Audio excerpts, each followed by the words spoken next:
The engaged classroom. One of the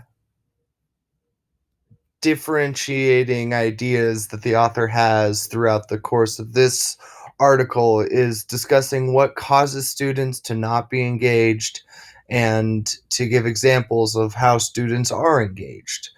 He kind of developed this through shadowing different high school students, and that allowed him to kind of get an idea on what causes these kind of fundamental breakdowns in engagement. He in one of the sections called "Flavors of Disengagement," the author talks about this concept of lost time.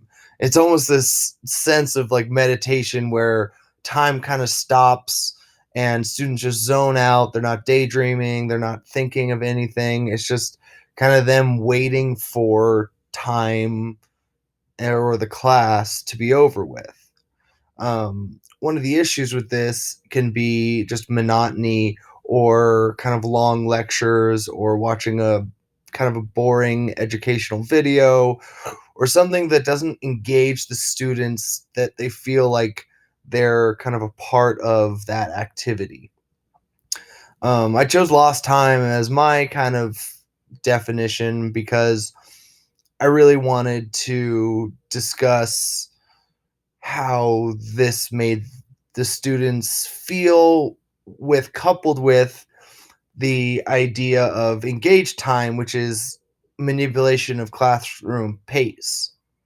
So if the classroom pace is unique and organic and kind of keeps students on their toes and they're always kind of moving and developing and doing new activities and being taken out of this sense of they sit down and hear a lecture for an hour and then they get up and the bell rings.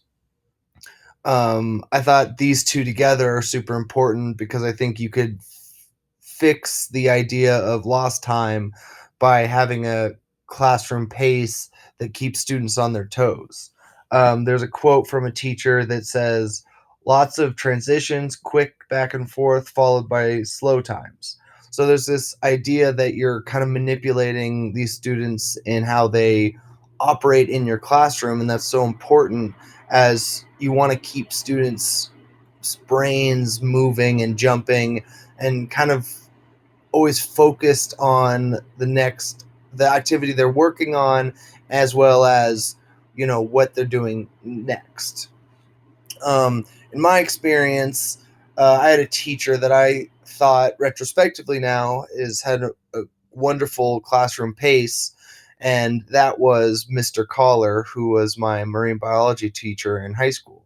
I was able to go on a tall ship with him, which is like, with sails and study marine biology in the ocean. We would do tons of experiments and lab work. He brought a snake in one time. We'd watch a bunch of cool videos. We are kind of always doing something different. So it just became so natural. So when you walked into that class, it was like, oh, I better pay attention because whatever we're doing today is going to be unique and fun, and I'm going to learn a lot. I thought taking that example from my experience and relating it to this article is so important because it's kind of what you're looking for. I didn't love marine biology necessarily, the subject and like the science behind it all, but I was fundamentally interested in marine biology growing up by the ocean. And so he was able to develop this classroom where maybe it's not everyone's favorite subject, maybe not everyone's in love with marine biology, but the class was so fun and interesting and a little chaotic at times that everyone was engaged. We were always learning, we were always doing so many different things.